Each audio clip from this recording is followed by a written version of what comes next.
Shalom saudara yang dikasihi oleh Tuhan. Renungan kita hari ini berjudul Berhenti di Sini. Kiranya lewat renungan ini, jika saudara ada di posisi yang sedang membingungkan saudara, maka renungan ini bisa menjawab kebingungan saudara. Kita akan baca ayatnya dalam Amsal, pasalnya yang pertama dan ayatnya yang ke-10 sampai 13. Hai anakku, jikalau orang berdosa hendak membujuk engkau, janganlah engkau menurut. Jika mereka berkata, marilah ikut kami, biarlah kita menghadang darah, biarlah kita mengintai orang yang tidak bersalah dengan tidak semena-mena, biarlah kita menelan mereka hidup-hidup seperti dunia orang mati, bulat-bulat seperti orang yang turun ke liang kubur. Kita akan mendapat berbagai benda yang berharga. Kita akan menemui rumah kita dengan barang rampasan. Ya, jadi Amsal ini rindu mengingatkan kita bahwa para pembacanya bahwa janganlah kita menurut pada orang yang berdosa, yang hendak merayu kita. Sekalipun keuntungan itu sangatlah besar, sekalipun bahkan mereka adalah orang terdekat kita, saudara. Saya percaya bahwa orang Indonesia adalah orang yang sungkanan, ya. Orang yang positive thinking. Tapi ketahuilah bahwa setiap kita yang percaya kepada Yesus, saya yakin bahwa Roh Kudus itu akan mengetuk setiap hati kita ketika ada yang salah dalam hidup kita. Saya gak bisa tahu tawaran-tawaran apa yang mungkin saudara sedang terima saat ini. Saya juga gak tahu kondisi hidup saudara saat ini.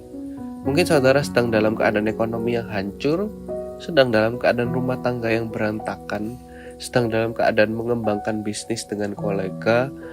Jika yang mendengarkan renungan ini di usia remaja mungkin, kalian sedang dalam keadaan yang harus mengambil keputusan agar tidak dijauhi oleh teman, atau bahkan dalam keadaan harus mengambil keputusan berat karena perintah orang tua.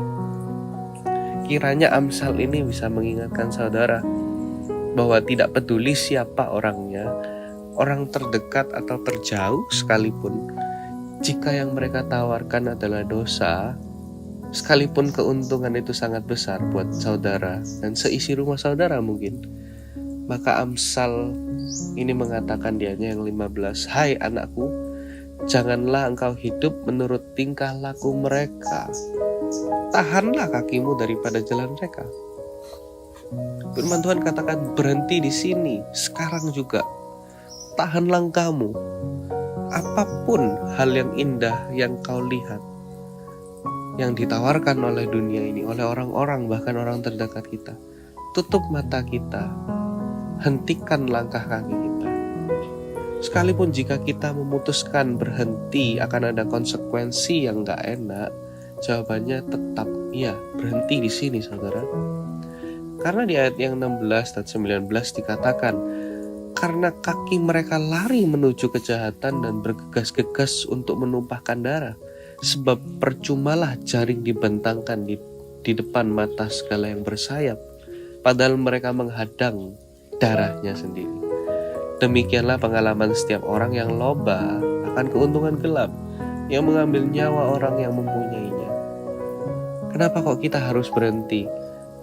Karena keputusan kita itu, jika kita terima tawaran orang-orang itu, jika kita tolak tawaran orang-orang itu akan menyelamatkan nyawa kita, saudara. Dan barang siapa tetap berjalan di jalan orang yang berbuat dosa, menerima tawaran dari orang-orang terdekat, bahkan dikatakan sedang menghadang darahnya sendiri, sedang berjalan di jalan yang menuju kebinasaan bagi dirinya sendiri. Jadi saudara, siapapun orangnya, jangan sungkan untuk menolak. Belajar untuk berani menolak orang lain, sekalipun itu mendatangkan keuntungan bagi kita. Jika itu dosa, mari kita belajar menolak, bukan sungkan. Jangan juga ambil keputusan berdasarkan positive thinking dengan orang tersebut. Tapi ikutilah firman Allah. Jika itu salah dan Roh Kudus sudah mengatakan lewat hati nurani kita, berhentilah di sini dan berbalik apapun konsekuensinya. Tuhan akan sertai. Mungkin setelah kita ambil keputusan untuk berhenti, kita akan dijauhi. Mungkin ekonomi kita akan tetap tidak baik-baik saja, bahkan akan menjadi lebih tidak baik. Jika di usia remaja mungkin harus dijauhi oleh teman karena menghentikan kakinya untuk tidak berbuat dosa, tidak ikut-ikut. Tidak apa-apa, lakukan semuanya itu.